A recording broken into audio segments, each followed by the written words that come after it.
All right, welcome back into the channel. Welcome back in, Eagles Syndicate family. How we doing tonight? The Philadelphia Eagles won the first preseason game of their season, 16-13 over the Baltimore Ravens.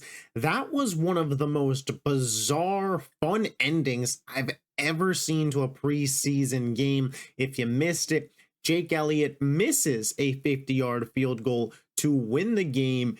About 10 to 15 seconds, somewhere in that range left on the clock. The Ravens get the ball. They, try, hey, let's see if we can get in a field goal range. Strip sack, Eagles get the ball back, and then Jake Elliott knocks in a 49-yard field goal for the win.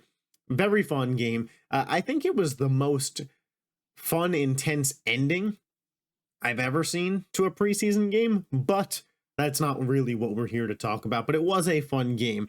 I'm going to break down the main points I thought about the offense, and then we're going to hop into the defense and just go with our takeaways from this game.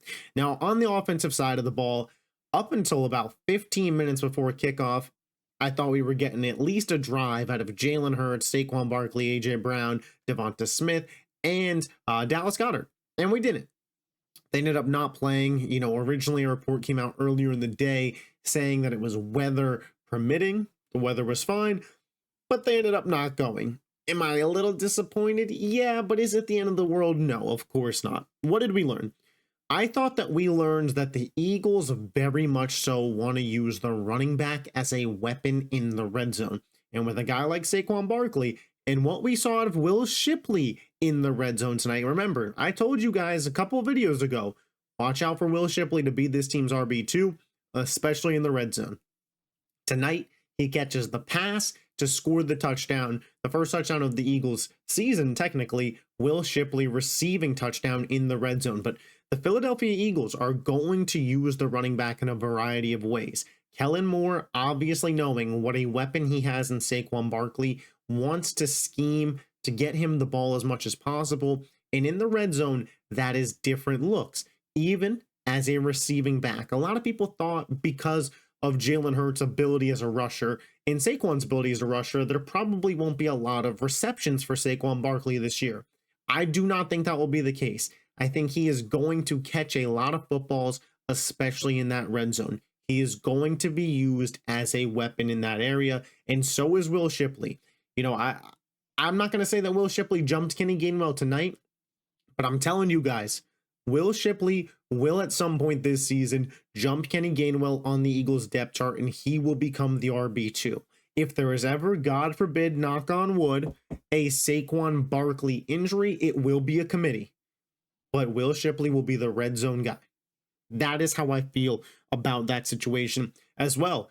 Early on in this game, we saw 2 bubble screens to Britton Covey. Now, I know Britton Covey, not everybody's favorite Philadelphia Eagle. I like him in the punt return game. I don't want to see him on the field as a wide receiver. I think it speaks to a little bit of a lack of depth that we have at that position. I would love for this team to go out and sign a Hunter Renfrow, go out and sign another veteran-esque player. Juju was just cut today. I don't really want Juju, but maybe if we see some other vets cut from teams, I would not mind that.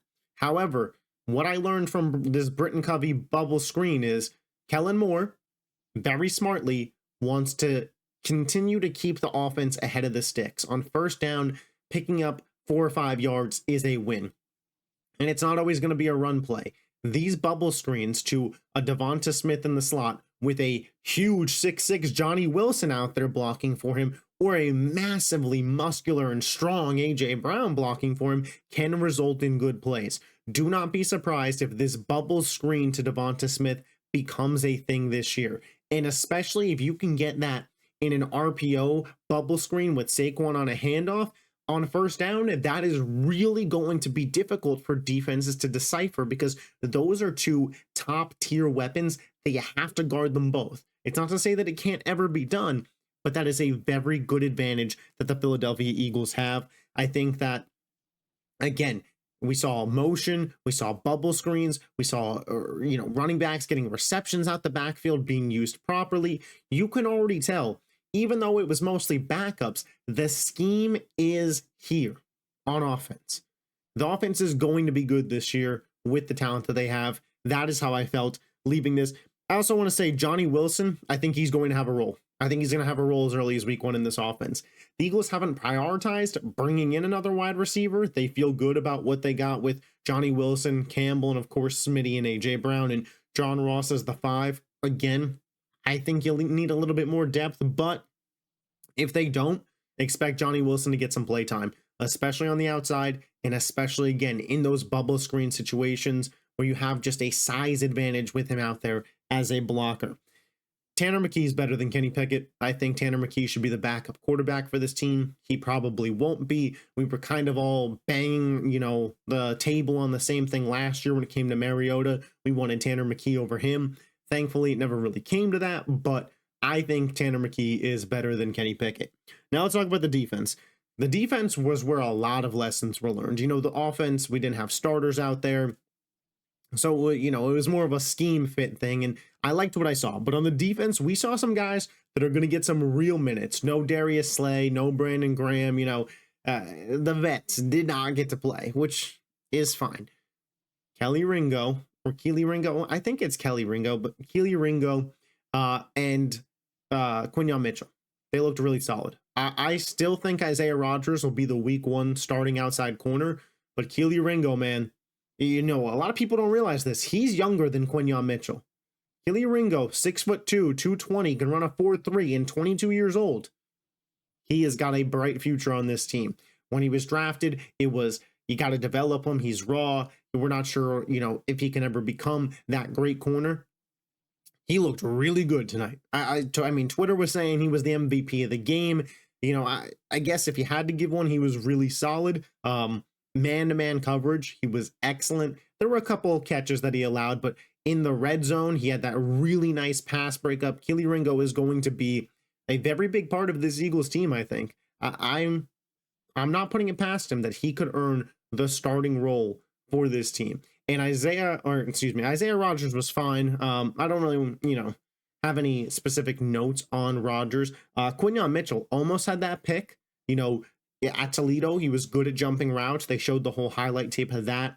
He's also good against double moves. He is a good stick-to-you corner, and he's good at running the route for you, especially if it's a comeback route. And, he jumped a slant there, should have been picked off, but, we didn't see a lot of turnover-worthy plays from this defense last year, and Fangio defenses usually take a little while to get going, but I will say this.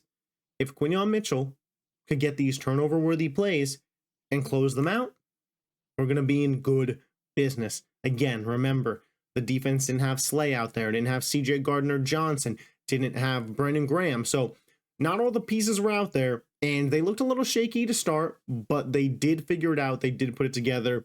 Obviously, part of that you can attribute to, you weren't playing the Ravens starters, so, take it with a grain of salt. But what I saw there, I did like.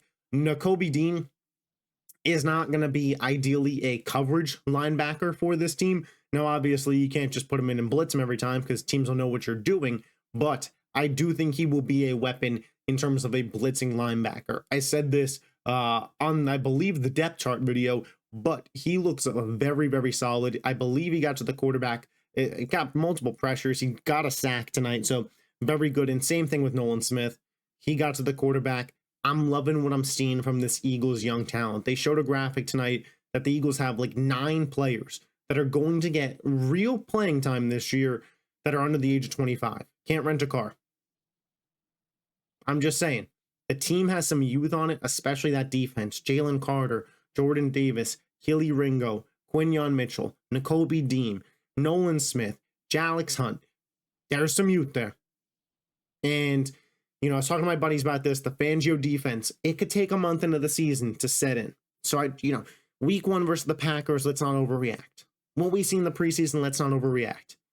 But there are some good signs, some good flashes of talent that we did see in this game. I left the preseason week 1 game feeling excited for the season. Let me know in the comment section, how are you feeling after preseason week 1? Who was a standout player to you? What did I miss that you thought I should have covered? If so, let's talk about it in the comment section. I will catch you guys tomorrow for another video. Until then, peace out.